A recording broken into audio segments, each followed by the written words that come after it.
Hello and welcome to another episode. I am Brian, the Unskilled Commander, and this is High Octane,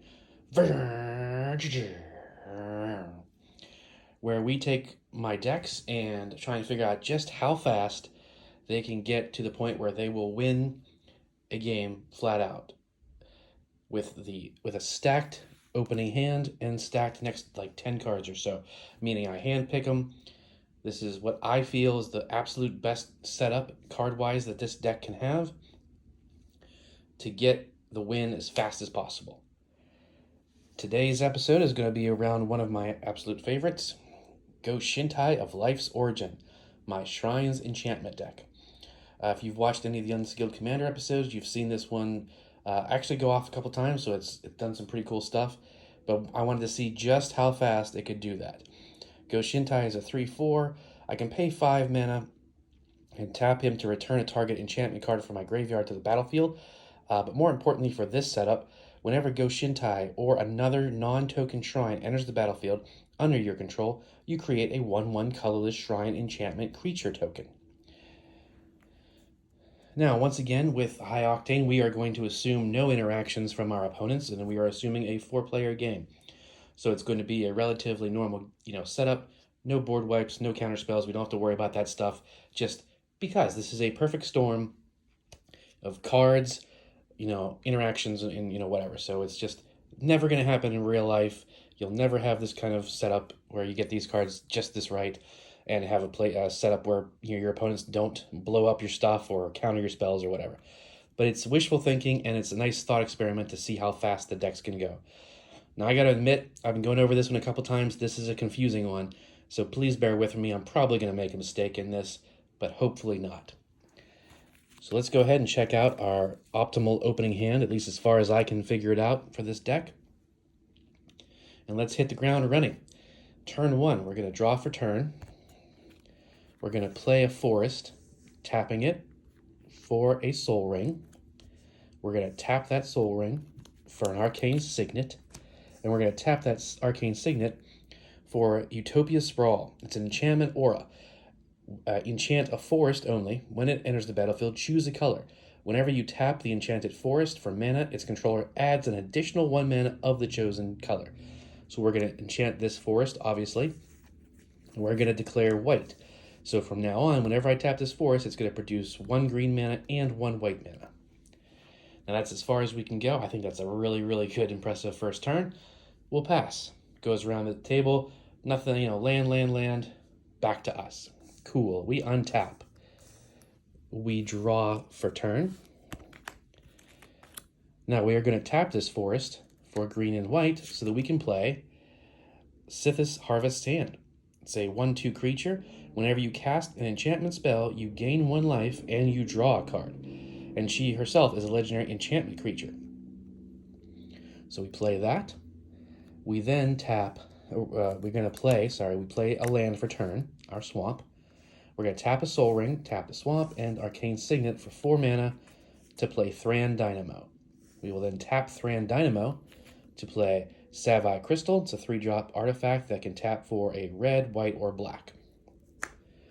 All right, now that is all we can do on this turn. We got a lot of mana ready. We got some good setup, and we're going to pass turn. Land, creature, land, whatever.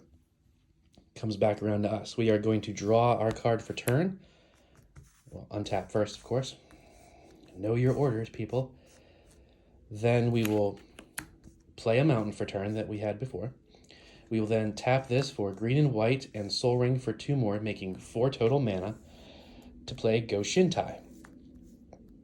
When Go Shintai enters the battlefield, 2 things happen. 1, it's an enchantment, so we will draw a card, and we will make a shrine token. A little 1/1 shrine token. All right, next up, we are going to tap the mountain we played, and then tap Thran Dynamo for 2, having 1 colorless floating, to play Hodin of Infinite Rage. At the beginning of your upkeep, Hodin of Infinite Rage deals damage to target creature or player equal to the number of shrines you control. So we will put that there, and then we're just gonna like I only have one shrine token, and normally I would use dice to keep track of like multiple tokens and stuff, but we're just gonna obviously we'll just double it. We know that however many shrines we have that many tokens because that's how it happens. When this enters, Go Shintai will make another shrine token. It makes that shrine token. We play an enchantment, so we will draw another card rather. We have one floating colorless mana, and we will tap this black to then cast Sanctum of Stonefang. At the beginning of your pre-combat main phase, each opponent loses X life and you gain X life, where X is the number of shrines you control. So put that there. Makes another shrine token. We draw another card. Now, we only have 2 mana left. We're going to go ahead and tap that for any of the colors and tap this for green so that we can play Go Shintai of Boundless Vigor. A 1/1 with Trample at the beginning of your end step, you may pay 1. When you do, put a +1/+1 counter on target shrine for each shrine you control. Play that, we get another shrine token, and we draw another card. Now, we have, let's see here, we don't have any end step triggers yet. Well, we do, the Go Shintai of Boundless Vigor. We don't have any open mana, which is fine. Buffing up the shrines is not part of this. But that was our turn 3. We're then going to go around the table. Everyone else is getting very, very scared at this point, but they can't do anything about it. Maybe they swing in. We let the damage hit because, meh, who cares? We untap for turn 4. We're going to draw our card for turn, and we're going to play one more swamp. Let's see, we do have an upkeep trigger, so this shrine is going to deal damage to target player equal to the number of shrines control, which is currently 8. Now this is where it gets a little tricky on the math and keeping track of the other players that are figments of my imagination right now. So we will say that the person directly in front of us is taking 8 damage. We're also going to kind of assume, and I guess I should mention this in the other videos, but we're always assuming that somehow no one has taken damage. And we're basing this on the potential damage of our deck, my deck, you know what I mean? Theoretically, they could have been hitting each other for 1 damage here with little creatures, but we're not going to worry about that. So that was our upkeep trigger. And then we drew our card already. I hope I might have already messed up, but who knows? Here comes another big play. We're going to tap white and green, black, red, and we will tap Arcane Signet, no, not you, Arcane Signet for blue, to cast Sanctum of All, one of the best shrines there is. At the beginning of your upkeep, you may search your library and or graveyard for a shrine card, put it directly onto the battlefield if you search your library shuffle, and really good, if an ability of another shrine you control triggers while you control 6 or more shrines, that ability triggers an additional time. That's where the win con really kicks in on this. So we tapped all of the mana necessary to play that 5 colors. We played a shrine, so we would get another shrine token, and we played an enchantment, so we draw a card. Oops, sorry about bumping the camera there. Now we will tap this for red, and then these 2 to play Go Shintai of Ancient Wars. At the beginning of your end step, you may pay 1. When you do, Go Shintai of Ancient Wars deals X damage to target player, where X is the number of shrines you control. Make another shrine token, draw a card because it's an enchantment. And then we are going to, regrettably, I do not have enough mana to cast an extra one. But let's go ahead and look at where we stand. We did miss a trigger right off the bat because I got excited and tried to play through at the beginning of the pre-combat main phase. So before I played the land and played the shrine, Sanctum deals damage. So these 2 have not been played yet. Deals damage to each opponent equal to the number of shrines. So 1, 2, 3, 4, 8. So everyone's taking 8 damage. So that's 8 plus the 6 for the other person, for the enemy directly across from us. And then I also gain 8 life. Then we do this, shrine, draw. And we are going to move to our end step. So now we're going to ignore this. Yes, we can put, tokens 1, 2, 3, 4, 5, 6, 12. So we'll be putting 12 onto this one, sure, fine. But that's really not where we're worried about at this moment.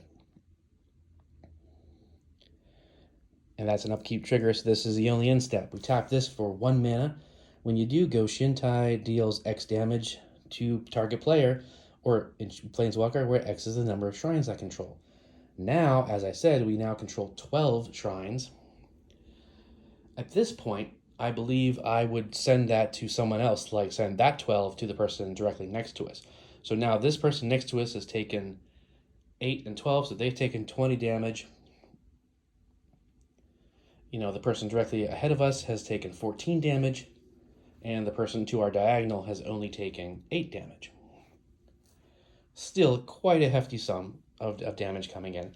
Now, if they start to attack us, we do have the blockers of the shrines, but we kind of need all of them. So this is where we get... Now, we did gain 8 life, but that's not really going to compensate if everyone's swinging in with, like, a little army of 4/4s and 2/2s and stuff. So we could be risky right now as to maybe not be winning. We might have to sacrifice, a shrine token here or there. Who knows? Now, granted, like we already said, we would have made this one a 13/13, so we could at least block something big. And technically we could block it on each of the opponent's attack steps coming in because, it doesn't tap for that. So now we are going to move to turn 5, which I believe is going to be where we can finish everyone off. So we are going to move to untap, upkeep step. Upkeep, this is going to deal 12 damage to the person that only had 8. So that diagonal now has 20 damage. 20 damage here, 20 damage there, 14 damage there. Then upkeep trigger, where we get to go look for a shrine. I did kind of want to try and set it up so that I knew what was coming in this, so I wouldn't have to take time to actually go look for a shrine. Come on. Just any shrine will do. Thank you. There we go. Okay. So we're, I would shuffle. I don't care about shuffling right now. But so Sanctum of Fruitful Harvest. That's the first one I found. Beginning of your pre-combat main phase, you make a bunch of mana, which is cool, equal to the number of shrines you control. Shrine came in. I make another shrine. I would draw a card, and then I would draw a card for turn. Okay, so I drew a shrine, so I guess I should shuffle. Just for accuracy's sake, about what we're doing. Okay. So I would draw off of a shrine coming in, which is just a land, and then I would draw off for turn, propaganda. So I would play the land for turn, not that it would matter. Now, we move to pre-combat main phase, where each opponent loses X life. So 1, 2, 3, 4, 5, 6, 7. Double that to 14. Everyone is now losing 14 life. That's 34, 34, and 28. So it looks like we might not have done it quite enough to get the win on this turn. But we also make X mana of one color, 14 mana of any one color. So, gosh, who cares, right? We have these 3 cards in our hand. I think probably, I think I would make 14 black mana to play this. That's the beginning of your end step. Destroy target creature with X equal to the number of shrines. Makes a shrine, draws a card. Then, see, that's a good destroy all non-enchantment creatures. That could be a good play right now, depending on what the board states are. But we would use 3 of that black mana we made, plus we could tap Arcane Signet tap Sapphire Crystal for white to play this one. Also, beginning of your end step, you could make a shrine or a spirit token. Oh, sorry. I'm not going through these ones because at this point it's not so much important. It's just that we have shrines. Then I would, tap a Soul Ring and the Island to play Propaganda to try and buy us a little bit more time. Sorry, I can't even see that. It's over there. But now we would move to our end step. Now, of course, we could also, depending on board states, we could maybe swing in at somebody. That's all up in the air. We do have quite a few shrine tokens that are 1/1s. Oh my goodness, I forgot. That's why we did win right now because I forgot about Sanctum of All. I knew there was a reason I thought we were going off on turn 5. So yes, it would take a little bit of a rewind. These don't go just yet. Neither does this. The point being, beginning of your upkeep, this deals 1, 2, 3, 4, 5, 6. So this is when we're back at 12. Sorry. When we're starting turn 5, we have 12 shrines. Our upkeep trigger on Infinite Rage would deal 12 damage to one player. However, Sanctum of All says as long as you have 7 or more shrines, that the abilities trigger twice. So we're actually hitting for 12 damage twice to 2 different people if we want. So we would send that to the diagonal, making that, remember that was 20 damage here, now 20 damage here, and 14 damage there. We send the other 12 over here, and more importantly, we then get to the pre-combat main phase, and this is where we win, because now, the upkeep trigger, we would get a shrine, right? Upkeep trigger off him, we go search, we search for Fruitful Harvest, we play it, get the shrine token, draw the card, which I believe was either Extinguish All Hope or Propaganda. And then we move to our pre-combat main phase. 1, 2, 3, 4, 5, 6, 7. With the shrine tokens, that's 14. We are now damaging each opponent for 14 damage, but we're going to do it twice. So that's 14 and 14, so that's 28 damage. This person has 20, that person has 20, that person had 20-some. That's well over 40 for each of them, even if it's just 44, I think. That's it. Dead. I'm glad I realized that at the last second. I was, wouldn't have gone to turn 6 and screwed up. So there you have it.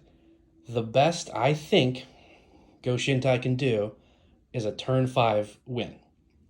Again, this is highly improbable because it's assuming no one does a board wipe, no one does a targeted removal on Go Shintai, or does some sort of enchantment removal, anything, right?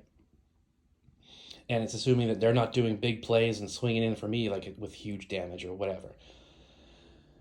But it's still fun to see how fast it can go. I think turn 5 is pretty solid. I know you can do Go Shintai faster, but in order to do that, you would need the special lands where it's the ones that come in, all the pain lands and dual lands and blah, blah, blah, blah, blah. And this is all basic lands because of some of the enchantments I have that, back to basics and all those, because the deck is designed the enchantments are designed to stop and screw over everybody else while I get the shrines out and win that way. So shrines will never be competitive level with this, but I'm okay with that because first of all, I love the look of these stained glass lands, and I really, really enjoy the deck. But there it is. Turn 5 win for High Octane Go Shintai of Life's Origin. What'd you think? I know we ran over time a little bit. That's unfortunate. I really want these to stay under 15 minutes, but this one was a more complicated situation with the way that the interactions worked. Any suggestions for the deck? Do you have anything that you do that's similar?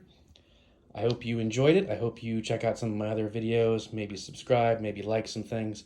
And I definitely hope you come back and check out more stuff. I'll see you next time.